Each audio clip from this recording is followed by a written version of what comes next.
गुरु प्यारी साध संगत जी, आप सभी को प्यार भरी राधा स्वामी जी। वीडियो शुरू करने से पहले एक विनती है, कृपया वीडियो के कमेंट बॉक्स में राधा स्वामी जरूर लिखें और अपने शहर का नाम जरूर लिखें और इस वीडियो को अंत तक पूरा देखें। हैदराबाद का दिन संगत के लिए किसी पर्व से कम नहीं था। सुबह से ही संगत का जोश देखने लायक था। हर कोई अपने सद्गुरु के दीदार के लिए बेचैन था। दिलों में उत्साह, आंखों में चमक और होठों पर सिर्फ एक ही नाम, राधा स्वामी। इसी बीच खबर फैली कि हुजूर सद्गुरु जी अपनी धर्मपत्नी संग हैदराबाद सेंटर पहुंचे हैं। ये सुनते ही संगत के दिलों की धड़कनें तेज हो गई। सबकी आंखें गेट की ओर टिक गई, जहां से उनके आने की संभावना थी। जैसे ही हुजूर जी ने प्रवेश किया, माहौल मानो रोशनी से भर गया। संगत ने हाथ जोड़कर राधा स्वामी किया। हुजूर जी के साथ उनकी धर्मपत्नी भी थी, जिनकी सादगी और मधुर मुस्कान ने संगत के मन को और प्रसन्न कर दिया। हुजूर जी सीधे लंगर की ओर गए। जैसे ही वहां पहुंचे, संगत की सेवा भावना देखते ही बनती थी। कोई रोटियां सेक रहा था, कोई दाल परोस रहा था, कोई पानी भर रहा था। हुजूर जी ने स्वयं अपनी आंखों से सारी व्यवस्थाओं का निरीक्षण किया और सेवादारों को स्नेह और रहमत भरी नजरों से देखा। उनके दर्शन से हर सेवादार का मन गदगद हो गया। सब यही सोच रहे थे कि मालिक ने आज हमारी मेहनत को स्वीकार कर लिया। इसके बाद हुजूर जी ने पैदल दर्शन दिए। संगत दोनों ओर पंक्तिबद्ध खड़ी थी। छोटे बड़े बूढ़े बच्चे सब अपने मालिक की एक झलक पाने को बेताब थे। हुजूर जी धीमे धीमे कदम बढ़ाते हुए हर ओर दृष्टि डालते रहे। उनके साथ धर्मपत्नी भी साथ साथ चल रही थी, जिनके स्नेहिल चेहरे से करुणा और प्रेम झलक रहा था। जहां जहां हजूर जी की नजर पड़ी, वहां वहां दिल खिल उठे। कई संगत की आंखों से आंसू बह निकले। किसी ने हाथ जोड़कर प्रणाम किया, किसी ने मन ही मन अरदास की, किसी ने दिल ही दिल में प्रण लिया कि जीवन सेवा और सुमिरन में ही लगाएंगे। हैदराबाद की संगत इस ऐतिहासिक दिन को कभी नहीं भूल पाएगी। ये दिन उनके लिए सिर्फ एक मुलाकात नहीं था, बल्कि ये मालिक की रहमत और उपस्थिति का प्रत्यक्ष अनुभव था। सवाल एक, हुजूर जी, जब इंसान अपनी मेहनत करता है लेकिन फल नहीं मिलता तो मन टूट जाता है। ऐसे समय में हमें क्या करना चाहिए? जवाब, देखो बेटा, ये संसार हमारी उम्मीद के अनुसार कभी नहीं चलता। मेहनत हमारा कर्तव्य है, लेकिन फल उसके हाथ में है। जैसे किसान खेत में बीज डालता है, बरसात, मिट्टी और धूप पर उसका कोई अधिकार नहीं होता। वो केवल अपनी पूरी लगन से खेत जोतता है। इसी तरह इंसान को अपना कर्तव्य ईमानदारी से करना चाहिए। अगर तुरंत फल ना भी मिले तो समझ लो कि बीज जमीन के अंदर अपनी जड़ें मजबूत कर रहा है। सही समय पर ही अंकुर निकलेगा। अगर हम धैर्य रखें तो जीवन हमें वही देगा जो वास्तव में हमारे लिए अच्छा है। सवाल 2, हुजूर जी, जब मन बार बार पाप की ओर खींचता है तो क्या इसका मतलब है कि हम भक्ति के योग्य नहीं हैं? जवाब, नहीं बेटा, पाप की ओर खींचना ये दिखाता है कि मन अभी कमजोर है। मन को वर्षों की आदतें लगी है जो तुरंत नहीं छूटती। जैसे कोई व्यक्ति सालों से तंबाकू खा रहा हो, वो छोड़ना चाहेगा तो शुरुआत में बार बार खींचेगा। इसका मतलब ये नहीं कि वो छोड़ नहीं सकता। भक्ति का मार्ग ही तो यही है, मन को धीरे धीरे अनुशासित करना। अगर मन खींचता भी है और फिर हम उसे रोककर सिमरन में लगा दें, तो यही असली संघर्ष है और यही प्रगति है। सवाल 3, हुजूर जी, अगर हमें अपने कर्मों का ही फल मिलना है तो फिर प्रार्थना का क्या महत्व है? जवाब, प्रार्थना इंसान के कर्म नहीं बदलती, बल्कि इंसान की सोच बदल देती है। जब हम प्रार्थना करते हैं तो अंदर से हल्के हो जाते हैं। ये हमें धैर्य, स्वीकार और शक्ति देती है। कभी कभी लगता है कि प्रार्थना से हालात बदल गए, पर असल में बदला तो इंसान का दृष्टिकोण। वही दृष्टिकोण कठिनाई को भी सहज बना देता है। सवाल 4, हुजूर जी, हम अक्सर दूसरों से तुलना करते रहते हैं। ये आदत क्यों है और इससे कैसे छुटकारा मिले? जवाब, तुलना इसलिए होती है क्योंकि मन को संतोष नहीं है। वो हमेशा सोचता है कि किसी और के पास मुझसे ज्यादा है। लेकिन याद रखो, तुलना हमेशा अधूरी होती है। जिस इंसान से तुम ईर्ष्या कर रहे हो सकता है कि उसके पास पैसा तो हो पर चैन ना हो। तुलना छोड़कर कृतज्ञता का अभ्यास करो। रोज सोने से पहले 3 बातों को लिखो जिनके लिए तुम आभारी हो। धीरे धीरे मन समझ जाएगा कि जो मिला है वही सबसे कीमती है। सवाल 5 हुजूर जी, कई बार लगता है कि भगवान चुप क्यों रहते हैं? जब हम रोते हैं, पुकारते हैं, तब भी कोई जवाब क्यों नहीं मिलता? जवाब बेटा, ये चुपी भी जवाब है। माँ अपने छोटे बच्चे को चलना सिखाती है। जब बच्चा गिरता है, माँ तुरंत उठाकर गोद में नहीं लेती। वो थोड़ी दूरी पर खड़ी होकर मुस्कुराती है और बच्चे को खुद उठने देती है। इसी तरह वो चाहता है कि इंसान अपने भीतर की ताकत को पहचाने। उसकी चुपी दरअसल हमें आत्मनिर्भर बनाती है। जब इंसान टूटकर भी संभलता है तो वही असली आध्यात्मिक विकास है। सवाल 6 हुजूर जी, आजकल लोग भक्ति से ज्यादा दिखावे में फंस गए हैं। असली भक्ति की पहचान क्या है? जवाब, असली भक्ति वही है जिसमें दिल सच्चा हो।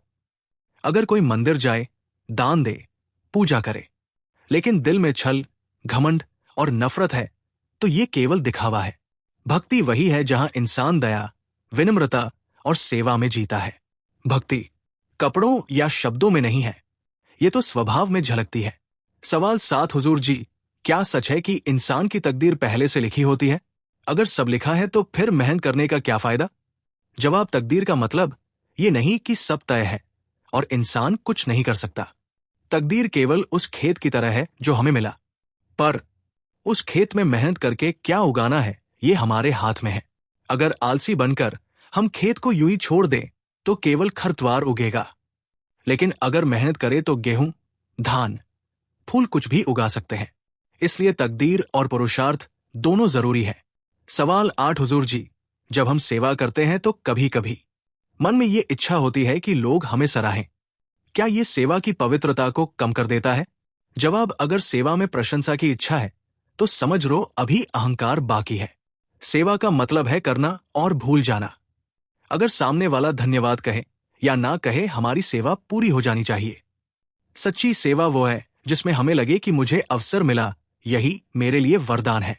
सवाल 9 हुजूर जी, जब जीवन में सब कुछ ठीक चल रहा हो तब भी मन खाली क्यों लगता है? जवाब, ये खालीपन आत्मा का संदेश है कि तुम्हारा असली घर कहीं और है। संसार की कोई भी वस्तु आत्मा की प्यास नहीं बुझा सकती।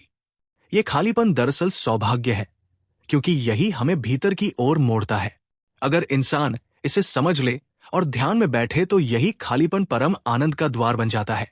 सवाल 10 हुजूर जी, कभी कभी लगता है कि मृत्यु का डर बहुत बड़ा है। क्या कोई ऐसा उपाय है जिससे ये डर खत्म हो सके? जवाब, मृत्यु का डर तभी रहता है जब इंसान को जीवन की सच्चाई पता नहीं होती। अगर हमें मालूम हो कि मृत्यु केवल वस्त्र बदलने जैसा है तो डर नहीं रहेगा। जो इंसान ध्यान में भीतर की यात्रा शुरू करता है वो समझने लगता है कि मैं शरीर नहीं, आत्मा हूं। जब ये अनुभव हो जाए तो मृत्यु केवल परिवर्तन लगेगी, अंत नहीं। सवाल 11 हुजूर जी, जब हम ध्यान में बैठते हैं तो मन बहुत भटकता है। कभी पुराने दृश्य आते हैं, कभी भविष्य की चिंताएं। ऐसा क्यों होता है और इसे कैसे रोका जाए? जवाब, मन का स्वभाव ही यही है, उसे स्थिर रहना नहीं आता। सालों से हमने मन को बाहर की दौड़ में लगाया है, कभी पैसे के पीछे, कभी रिश्तों के पीछे, कभी नाम शोहरत के पीछे। अब जब हम कहते हैं कि बैठ जा तो वो तुरंत नहीं मानेगा। मन की तुलना बंदर से करो। अगर उसे सालों से पेड़ों पर कूदने की आदत है और अचानक कहो कि एक डाल पर शांति से बैठ जा तो वो मान लेगा क्या? धीरे धीरे अभ्यास से ही मन नियंत्रित होता है। इसलिए निराश मत हो, भटकाव आना ही अभ्यास का हिस्सा है। हर बार जब मन भटके और हम उसे पकड़कर सिमरन में लगाएं तो ये मानो हम जीत गए। समय के साथ यही भटकता हुआ मन स्थिर होने लगेगा। सवाल 12 हुजूर जी, अगर सब कुछ पहले से तय है तो क्या रिश्ते भी पहले से लिखे हुए होते हैं? हम किससे मिलेंगे, किससे जुड़ेंगे, ये सब पहले से निश्चित है? जवाब, हाँ बेटा। जो रिश्ते गहरे हैं जैसे माता पिता, संतान, जीवन साथी, ये सब पहले से तय होते हैं। लेकिन इन रिश्तों को निभाने का तरीका हमारे हाथ में है। मान लो तुम्हें किसी व्यक्ति से मिलना ही है, ये तुम्हारी किस्मत में लिखा है, लेकिन उस रिश्ते को तुम प्यार, समझ और सहनशीलता से निभाते हो या गुस्से, ईर्ष्या और नफरत से, ये तुम्हारे कर्म पर निर्भर करता है। यानी मुलाकातें किस्मत की है, पर रिश्ता कैसा बनेगा ये हमारे व्यवहार पर तय होता है। सवाल 13, आजकल दुनिया बहुत तेज हो गई है, सब लोग भाग रहे हैं, कोई रुककर सोचता ही नहीं। ऐसे समय में शांति कैसे पाई जाए? जवाब, संसार की गति हमेशा तेज रही है। फर्क यह है कि आज हमारे पास तकनीक आ गई है जिससे हमें लगता है सब और भी जल्दी भाग रहा है। शांति बाहर कभी नहीं मिलेगी। शांति पाने का सबसे आसान उपाय है रोज थोड़ा समय खुद को दो। सुबह उठकर केवल 5 मिनट अपने भीतर बैठो। मोबाइल मत देखो, किसी से बात मत करो, सिर्फ सांसों को देखो और सिमरन करो। जब इंसान अपने भीतर शांति का स्रोत खोज लेता है तब बाहर की भागदौड़ उसे डिस्टर्ब नहीं कर सकती। सवाल 14 हुजूर जी, जब हमें जीवन में धोखा मिलता है किसी प्रियजन से, दोस्त से या रिश्तेदार से तो मन बहुत टूट जाता है। ऐसे समय में हमें क्या करना चाहिए? जवाब, धोखा तभी लगता है जब हमारी उम्मीदें ज्यादा होती है। हम सोचते हैं कि यह व्यक्ति कभी मेरा साथ नहीं छोड़ेगा, पर जब वो छोड़ देता है तो चोट गहरी लगती है। याद रखो, हर इंसान वही देगा जो उसके स्वभाव में है। अगर किसी के स्वभाव में स्वार्थ है तो वो हमें उसी तरह पेश आएगा। हमारा काम है अपना हृदय साफ रखना। धोखा मिलना भी दरअसल एक शिक्षा है। यह हमें सिखाता है कि सहारा केवल भीतर के स्रोत पर है, बाहरी सहारे कभी स्थायी नहीं होते। सवाल 15 हुजूर जी, भक्ति के मार्ग पर चलने वाले को क्या संसार से पूरी तरह अलग हो जाना चाहिए? जवाब, नहीं बेटा, भक्ति का मतलब संसार छोड़ना नहीं है।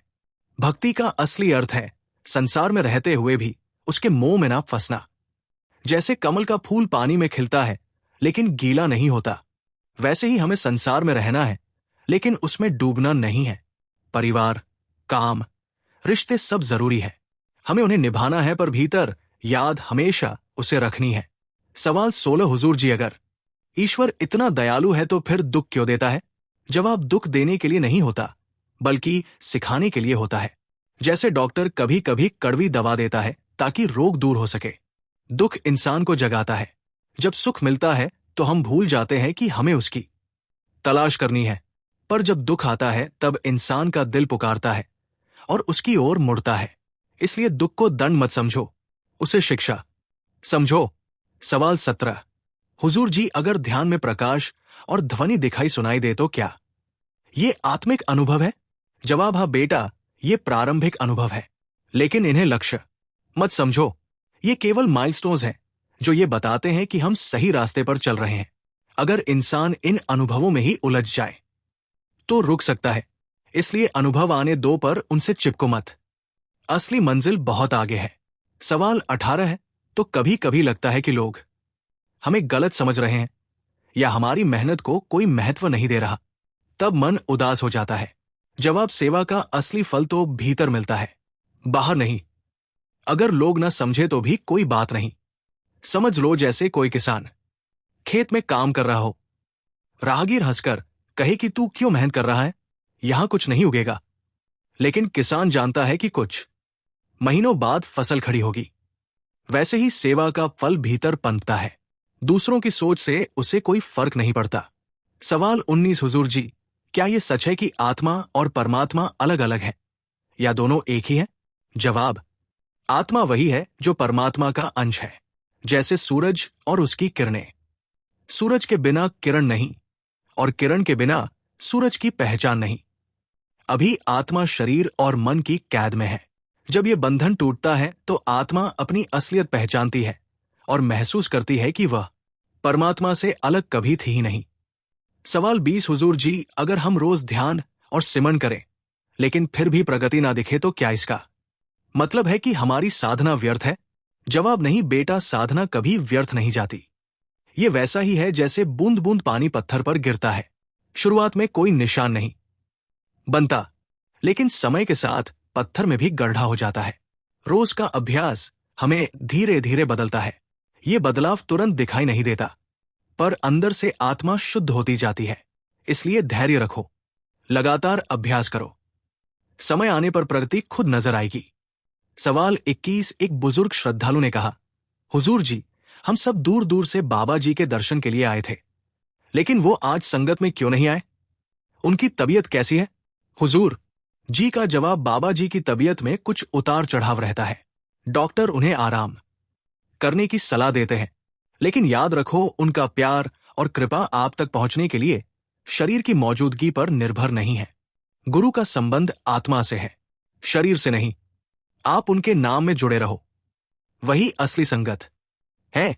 सवाल 22। एक महिला ने आंखों में आंसू भरकर पूछा, हुजूर जी, जब बाबा जी संगत के बीच नहीं आते तो लगता है जैसे घर का बड़ा दरवाजा बंद हो गया हो। हमें उनसे मिलने की इतनी तड़प क्यों दी जाती है? हुजूर जी का जवाब, बेटी, ये तड़प ही तो भक्ति की पूंजी है। अगर ये लालसा ना हो तो इंसान कभी भीतर ना जाए। गुरु बाहर रूप दिखाकर अंदर की प्यास जगाते हैं।